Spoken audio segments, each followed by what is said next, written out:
영상으로 예배하는 모든 분들에게 우리 주님의 사랑과 은혜가 늘 충만하시기를 주님의 이름으로 축원합니다. 인생 살면서 시기적절한 삶은 참 중요합니다.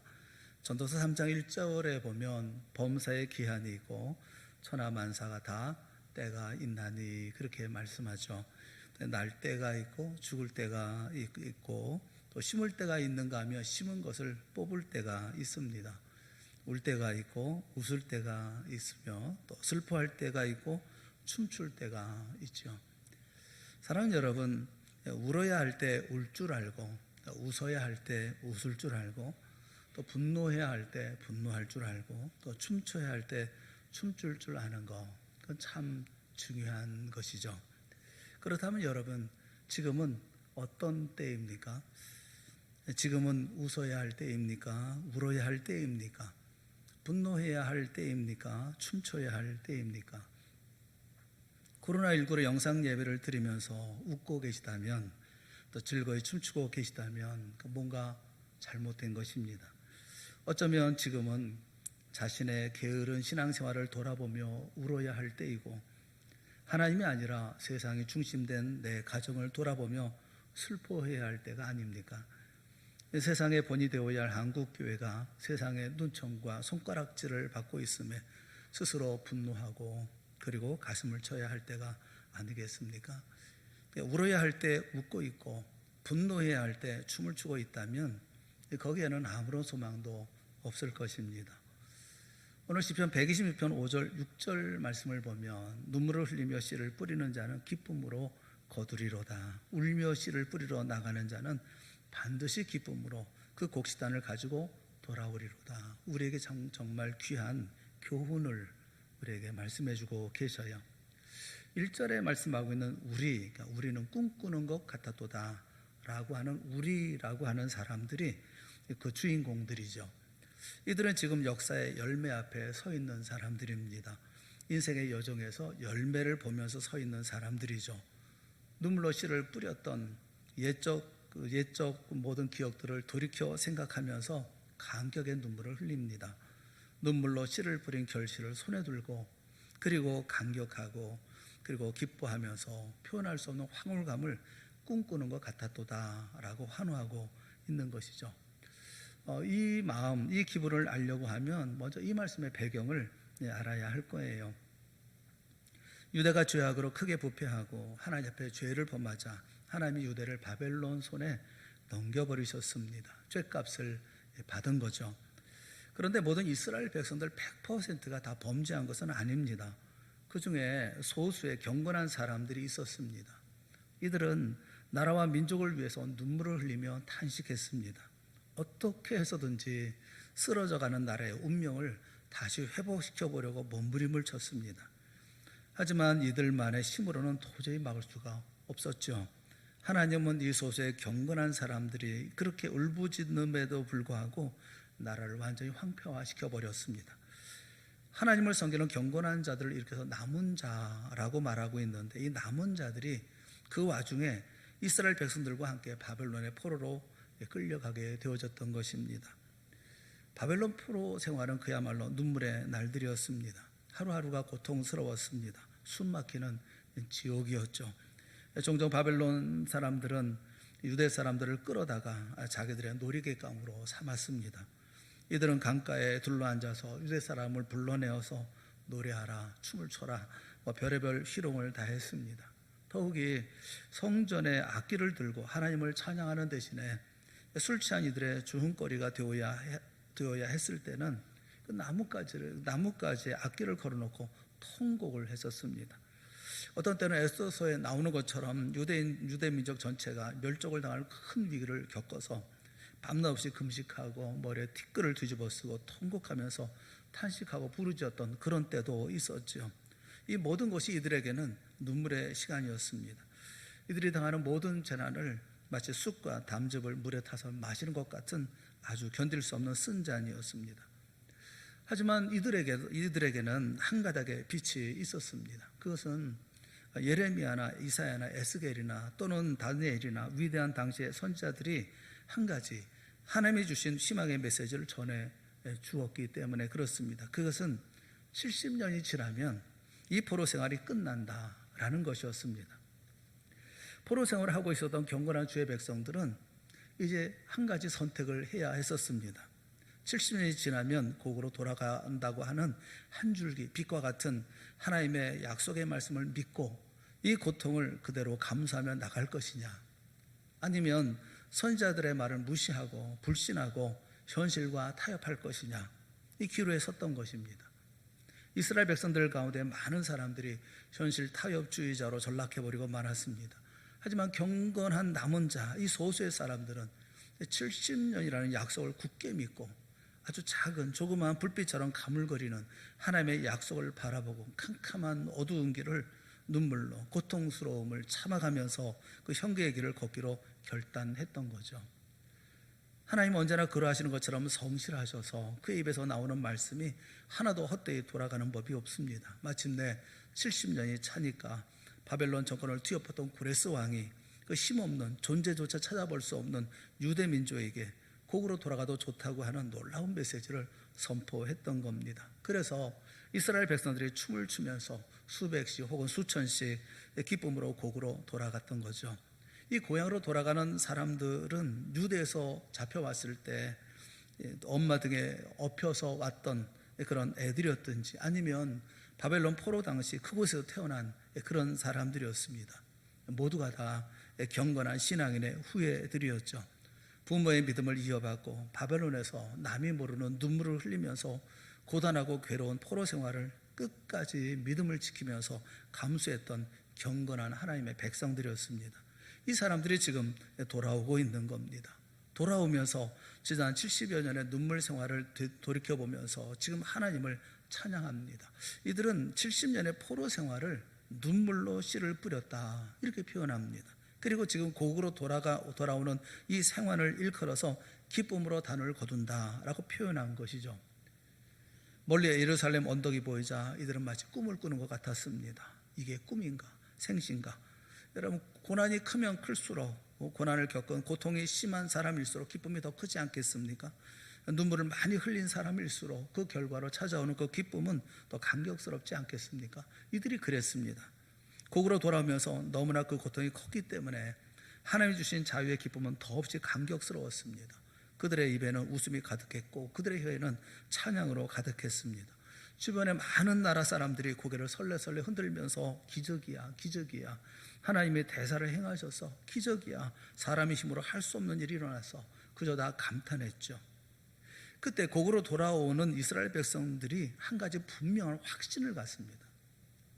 한 가지 분명한 확신, 그것은 눈물로 씨를 뿌리면 반드시 기쁨으로 거둔다라는 거죠.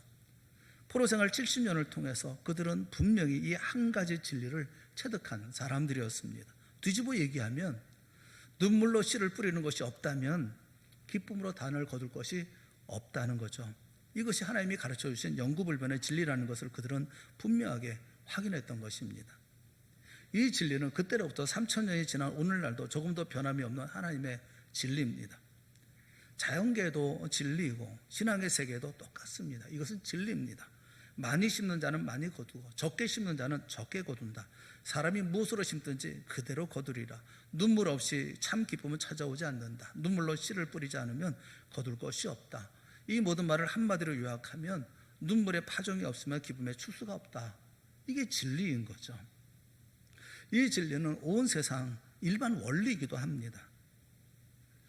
온갖 비극과 역경을 씨앗으로 삼아서 불의 명작을 역사에 남긴 위대한 예술가들을 우리는 압니다. 베토벤 같은 사람 귀가 먹은 다음에 그렇게 감동적인 운명이라는 작품을 남겼죠. 눈물로 씨를 뿌려 기쁨으로 거둔 것이 아니겠어요? 밀턴의 신라권도 밀턴이 건강할 때 쓴 것이 아닙니다. 그는 크로멜 정부의 비서였습니다. 탁월한 학자였고 시인이었습니다. 그런 그가 43살에 그만 눈이 멀어버리고 말았습니다. 갑자기 시력을 잃어버렸습니다. 눈이 멀자 맹인 생활을 하는 말년 20년 동안 그는 정말로 눈물로 씨를 뿌리는 상고의 고통을 겪었습니다. 그 가운데 나온 불의 명작이 신라권입니다. 그가 눈이 멀게 되자 엎드려서 그렇게 기도했다고 그래요. 자비로우신 주님, 인간은 멀리 떠나도 주님은 더욱 가까이 계시옵니다. 친구들이 나를 떠났을지라도 내 연약함을 주님이 도와주십니다. 지금 나는 주님의 사랑을 듣고 있습니다. 기가 막히잖아요. 실명한 밀턴이 무릎을 꿇고 눈물로 씨를 뿌리며 길을 가면서 그 사람에게서 놀라운 작품이 나왔던 겁니다. 어떤 작가가 그런 글을 쓴 것을 본 적이 있어요. 우리나라에 과연 햄릿이나 몬테크리스토 백작 같은 주인공을 다루는 작품이 있느냐. 흙을 파먹는 두더지처럼 최악의 상태에 빠져서 그야말로 자지러져 없어져 버릴 것 같은데도 끝까지 포기하지 아니하고 불사조처럼 살아나서 자기의 목적을 달성하는 주인공을 그린 작품이 한국 작품 속에 있더냐?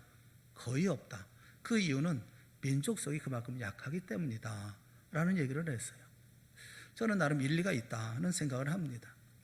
어떤 분은 우리 민족의 특성이 은근과 끈기라고 합니다만 다른 나라와 비교해 볼 때 끈기가 없는 민족 중에 하나가 우리나라가 아닐까 그런 생각을 합니다. 목적을 세웠으면 어떤 대가를 치르고라도 그 목적을 달성하려고 하는 투지가 약한 면이 우리가 상당히 많이 있지 않습니까? 미국 선조들의 개척의 역사를 보십시오. 얼마나 많은 피를 흘리며 얼마나 고난의 길을 걸었습니까? 그 고난의 길을 통해서 그들은 후손에게 남겨질 큰 땅을 확보했고 흔들리지 않는 민주주의 체계를 구축해서 후손들에게 유산으로 물려주었습니다. 눈물로 씨를 뿌린 대가를 그 후손들이 거둔 거죠. 그런데 우리들은 조급함과 경솔함만을 물려주고 있는 것은 아닌지 우리 돌아봐야 합니다. 인스턴트니 또는 오토매틱이니 수고하지 않고도 쉽게 욕구를 채울 수 있고 또 자신의 욕구를 충족시킬 수 있는 이런 문화 때문에 자신도 모르게 눈물 없이는 거둘 것이 없다는 이 성경의 진리에서부터 점점 멀어지고 있는 것을 봅니다. 눈물로 씨를 뿌리는 수고는 가급적이면 피하고 괴롭고 힘든 일이면 가급적 피하면서 쉬운 길로 가면서 많은 이익과 많은 열매를 얻으려고 하는 이런 잘못된 사고방식이 오늘 우리 속에 도사리고 있지 않을까 싶어요. 그 김경일 씨가 쓴 책이 있습니다. 나는 오랑캐가 그립다. 옛날 나온 책인데 그런 책의 목차 중에 이런 내용이 있어요. 멍청한 미국 애들이 똘똘한 한국 애들을 이기는 이유.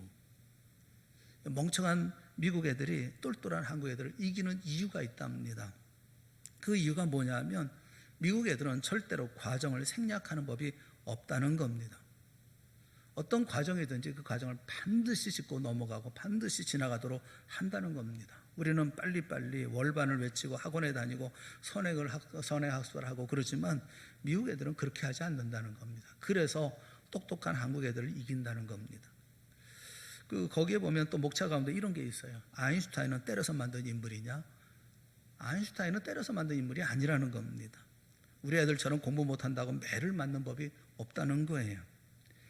우리는 조급함, 또 경솔함 이런 것이 우리들의 모습이 아닐까 싶어요. 병든 정신 상태죠. 눈물로 씨를 뿌려야만이, 땀 흘리고 수고해야만이, 가슴 아픔이 있어야만이 기쁨으로 단을 거둘 수 있다고 하는 이런 원리에서 떠난 병든 정신 상태에서 어처구니 없는 행동들이 나오고 생활이 태동되어지고 나오는 것이 아니겠어요. 잠언 20장 21절 말씀해 보면 처음에 속히 잡은 산업은 마침내 복이 되지 아니하느니라 그렇게 말씀하고 있어요. 수고하고 땀 흘리고 울고 몸부림치고 잠 못 자고 위기 속에서 눈물로 견뎌내는 이런 고난의 형극의 길을 거쳐야만 하나님의 주시는 알찬 열매를 우리가 얻을 수가 있다는 겁니다. 그런데 이 눈물로 씨를 뿌리는 일을 피하고 어떻게 해서든지 쉽게 잡아서 쉽게 거두려고 하는 이런 생을 우리가 산다면 나중에 가서는 복이 되지 아니하느니라 그런 말씀이죠. 하나님의 진리는 절대로 거짓이 아닙니다. 먼저 값을 치르라. 그 다음에 대가를 기대하라. 이것이 건전한 사고방식입니다. 쉽게 무엇이든지 하려고 하지 말라는 겁니다. 그것은 피차에 망하는 길이고 그리고 다른 사람까지 해치는 길이 되기 때문에 그렇습니다. 우리 예수 믿는 사람들이 눈물로 씨를 뿌릴 때 기쁨으로 단을 거둔다고 하는 이 원리를 생활에 적용하면서 본을 보여주지 않는다고 한다면 이 병든 사회를 누가 치료할 수가 있겠습니까? 이 시대에는 우리가 이 말씀을 꼭 기억을 해야 합니다. 항상 눈물로 씨를 뿌릴 때 기쁨으로 단을 거둘 수 있다고 하는 것을 잊지 말아야 한다는 겁니다. 이 원리는 단순히 자연계나 혹은 일상생활에만 적용되는 원리는 아니에요. 우리의 신앙생활에도 그대로 적용이 되는 원리라는 것을 우리는 유념해야 합니다. 두 번째, 신앙의 원리 가운데도 이 원리는 아주 정확하게 맞습니다. 여러분, 신앙생활은 평생 눈물 없이 이어지기가 불가능합니다. 신앙생활이 뭡니까? 정의를 내려보세요. 무엇이 신앙생활입니까? 하나님의 자녀로서 거룩하게 살고 순종하고 헌신하는 것, 이거 신앙생활입니다. 다시 반복해서 말씀드리죠. 하나님의 자녀로서 첫째가 뭡니까? 세상과 구별되게 거룩하게 살고 하나님을 닮은 백성답게 거룩하게 사는 겁니다. 그 다음에는 하나님의 뜻을 성경에서 발견하고 그대로 순종하는 겁니다. 셋째는 자신의 모든 것을 하나님께서 온 줄로 알고 하나님께 바치는 헌신의 생활, 이것을 신앙생활이라고 얘기를 합니다. 거룩과 순종과 헌신, 그 셋 중에 어느 하나가 빠져도 그것은 온전한 또 건전한 신앙생활이 되지 못합니다. 그런데 여러분, 이 거룩과 순종과 헌신하는 것이 쉬운 일입니까? 여러분은 저보다 더 어려운 여건 속에서 신앙생활을 하고 계시지 않습니까? 저는 늘 교회 테두리 안에서 삽니다만 여러분은 사회 속에서 살죠. 여러 가지 죄악의 문제를 최전선에서 날마다 맞이해야 합니다. 그 가운데 거룩하게 사는 게 쉽습니까? 죄에 물들지 않는 것이 쉬운 일입니까? 하나님의 자녀답게 유혹을 피하는 것이 쉬운 일입니까? 내 믿음이 조금이라도 잠들지 않도록 하기 위해서 어떤 안일과 타성과 게으름의 무릎에 누워 잠들지 않으려고 몸부림치는 거, 이 쉬운 일입니까?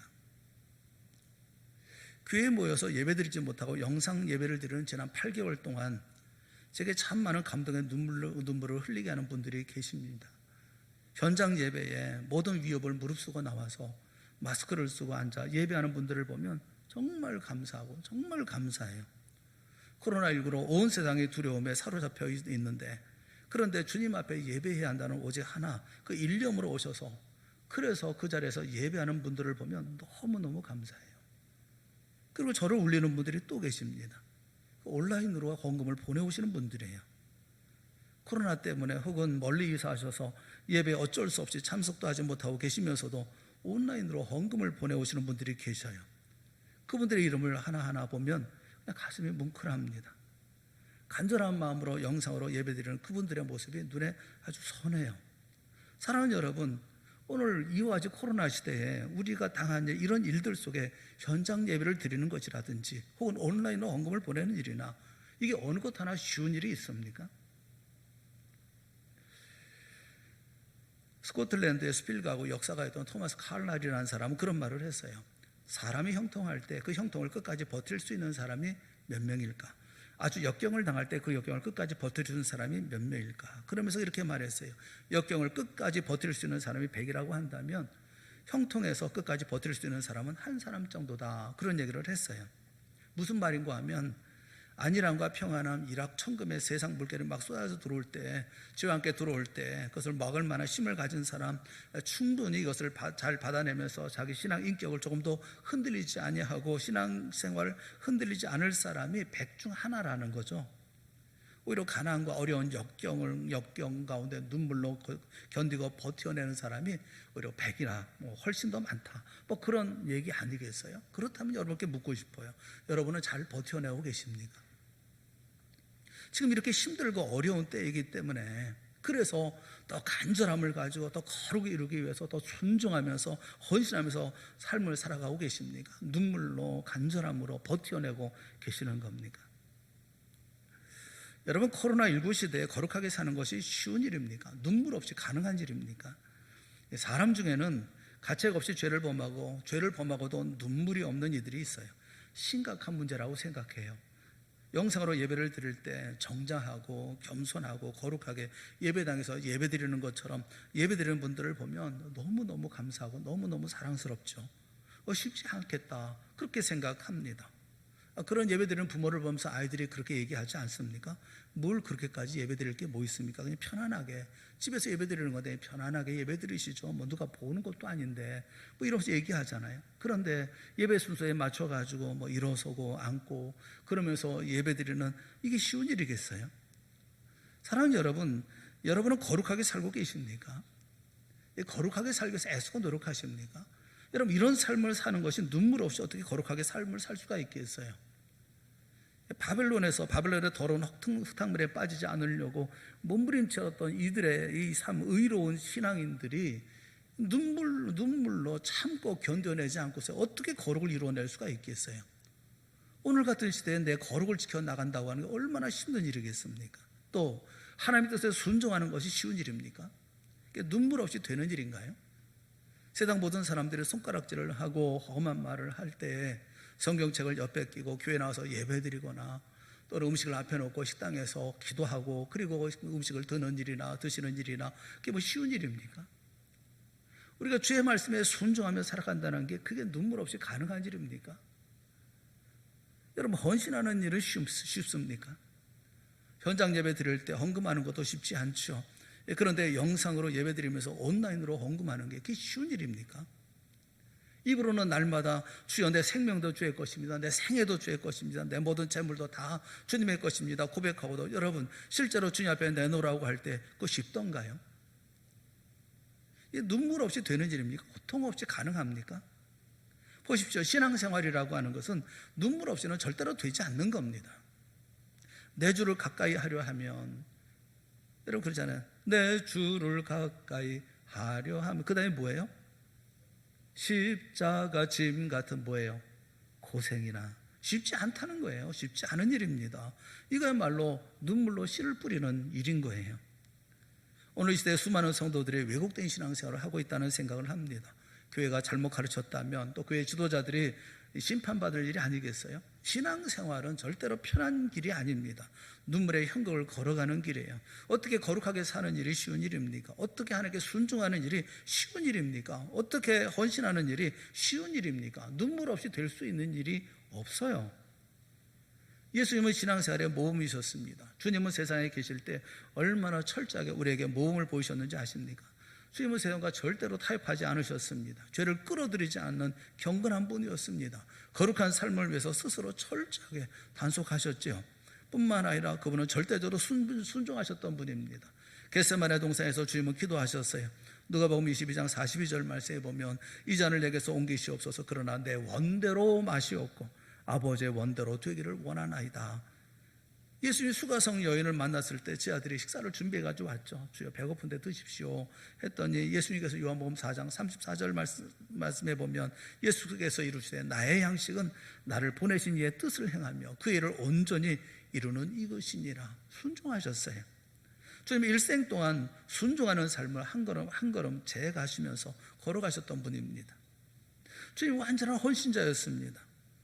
나와 같은 죄인을 위해서 십자가에서 자신의 생명을 송두리째 쏟아주신, 피 한 방울 남기지 아니하시고 다 희생하신 완전한 헌신자였어요.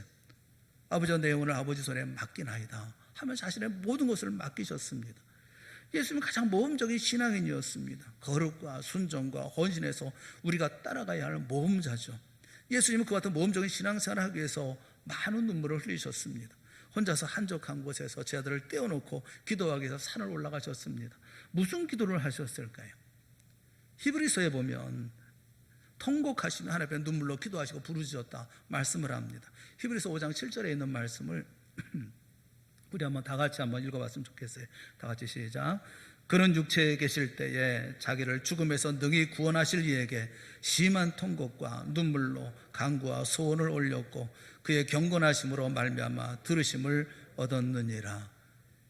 예수님이 왜 심한 통곡과 눈물로 기도하셨습니까? 이 세상에서 신앙생활을 한다고 하는 것은 이렇게 눈물 없이는 할 수 없는 일이기 때문에 그런 거예요. 그럼 도대체 언제까지 설렁설렁 대충대충 띄엄띄엄 신앙생활을 할 겁니까? 예수님이 심한 통곡과 눈물로 사셨다면 우리도 오늘 눈물로 주님 앞에 신앙생활하는 것이 마땅하지 않습니까? 예수님이 그러셨다고 한다면 우리야 더 해야 하는 것이 아니겠어요?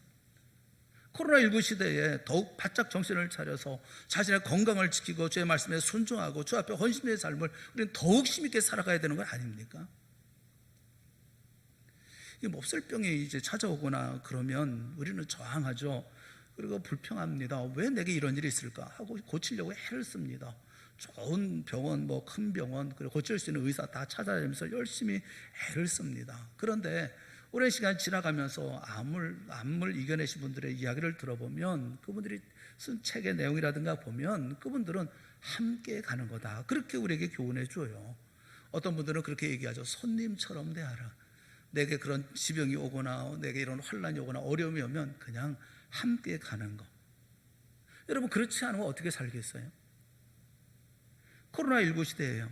언제까지 백신 나오기 기다리겠습니까? 그리고 언제까지 코로나19가 해결되어지기를 기다리고 있습니까? 지금 시대에 맞게 이 시대에 코로나19 시대에 우리는 어떻게 거룩을 지켜나갈 것인지, 어떻게 하나님의 말씀에 순종해야 할 것인지, 어떻게 하나님 앞에 헌신해야 할 것인지, 그것을 가지고 고민하고 몸부림치고 하나님 앞에 간절한 마음으로 하나님 앞에 은혜를 간구하고 기도하고 눈물로 하나님 앞에 삶을 살아야 마땅한 거 아닙니까? 지금이 웃어야 될 때입니까? 지금이 편안을 구가해야 할 때입니까? 지금이야말로 눈물이 필요한 때이고, 지금이야말로 가슴을 쳐야 할 그런 때가 아닙니까? 몸부림치면서 믿음의 삶을 살아가야 할 그런 때가 아닙니까?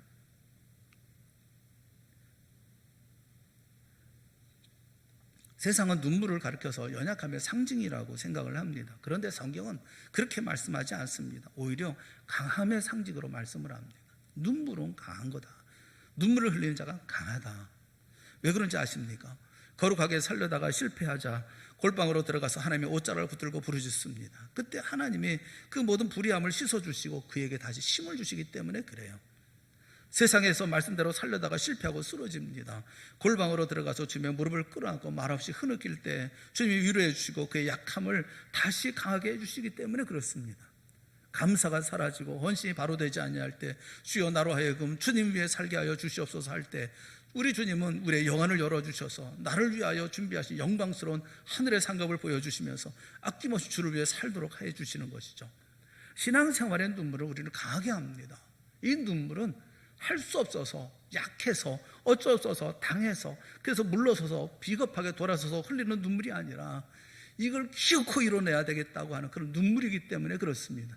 이것은 반드시 이루어야 하기 때문에, 그래서 아득아득하면서 주 앞에서 눈물을 흘리는 것이기 때문에 그래요. 그리고 주님께서 그 눈물을 보시기 때문에 그렇습니다. 여러분, 눈물을 씹는다는 것은 굉장히 중요해요. 성경은 신앙생활을 가리켜서 씹는다 이렇게 표현을 했어요. 저는 그 짓는다라는 말하고 씹는다는 말, 이 둘을 생각을 해보았어요. 집을 짓는다. 집을 짓는다라고 하면 자연은 집을 짓는 순간부터 허물기 시작합니다.